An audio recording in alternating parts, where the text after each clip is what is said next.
جادوگر آئے تو انہوں نے اپنا جب منتر پڑھا تو ابلیس نے جب ایک منتر پڑھا تو سارا جادو ختم.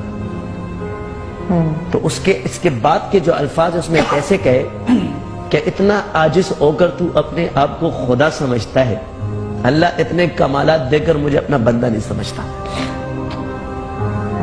یعنی وہ جو مہارت رکھتا ہے وہ اپنے آپ کو اس لیے کہ اللہ مجھے اپنا بندہ بنا لے اور یہ خدا بن کے بیٹھ جائے. حیرت کی بات ہے, اس کے اندر جتنی بھی کار فرمائیاں ہیں یہ اس کے ابلیس اور تلبیس ہے, یہ عقیدے پر ہوتا ہے. ٹھیک ہے, ہر جگہ جو ہے نا شیاطین اپنا تصرف کرتے ہیں. یہ کہنا جی ہر چیز کی پھر ایک خوراک ہے, ہر شیاطین کی کچھ شرائط ہے. کوئی کہتا ہے مجھے خون دو, کوئی کہتا ہے مجھے سندور دو, کوئی کہتا ہے مجھے یہ دو, کوئی کہتا ہے مجھے وہ دو. یہ چیزیں ان کو یہ طریقے بتاتی ہے اپنے خوراک اور ان سے اپنی پوجا کراتی ہے. حالانکہ ان کی اصل چیز وہ خوراک ہے, اس خوراک سے ہی ان کی شرط پوری ہو جاتی ہے. مگر ابلیس آگے ہوا کہ ان کو پیشوا مانو, یہ چیزیں یہ جادو کراتی, پھر ان پر شرط لازم ہو جاتا ہے کہ وہ آپ کو تکلیف دے. یہ ہے اینٹی. ٹھیک ہے, یہ باقی جو ہمارے ساتھ ہو رہا ہے یہ موت کا جادو برحق ہے, شوق دبازی, اس کا انکار نہیں کیا جا سکتا. اس لیے کہ اگر کینسر کا مرض کا وجود دنیا کے اندر ہے, جب کینسر کے مرض کا وجود ہے تو اس کا ایک مطلب, ایک بندہ کہتے ہیں مجھ پہ کینسر نہیں, تو اس کا یہ مطلب نہیں ہے کہ دنیا میں کینسر کا وجود ہی نہیں. آپ پر نہیں ہے اس کا یہ مطلب نہیں کہ دنیا میں نہیں ہے.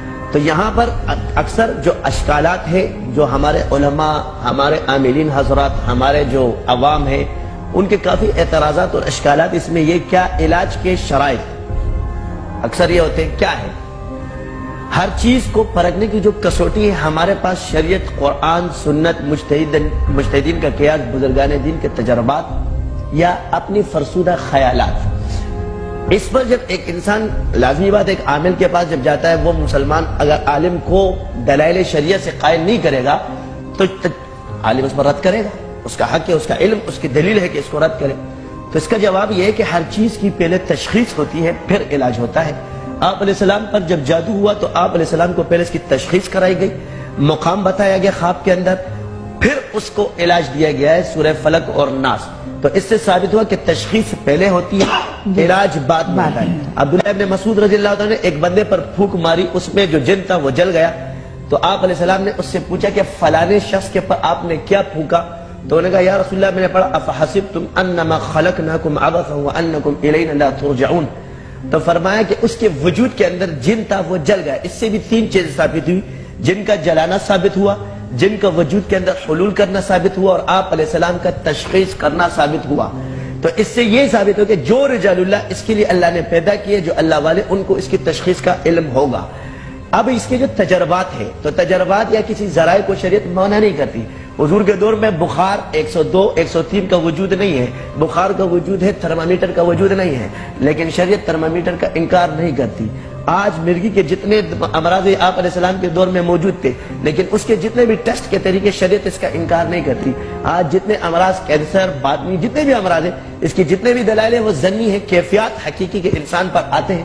تو جب اس چیز کے ذرائع مانے جاتے ہیں تو لہذا جو سحر قرآن اور حدیث سے ثابت ہے اس کے بھی جو ذرائع وہ بھی معتبر مانے جائیں گے.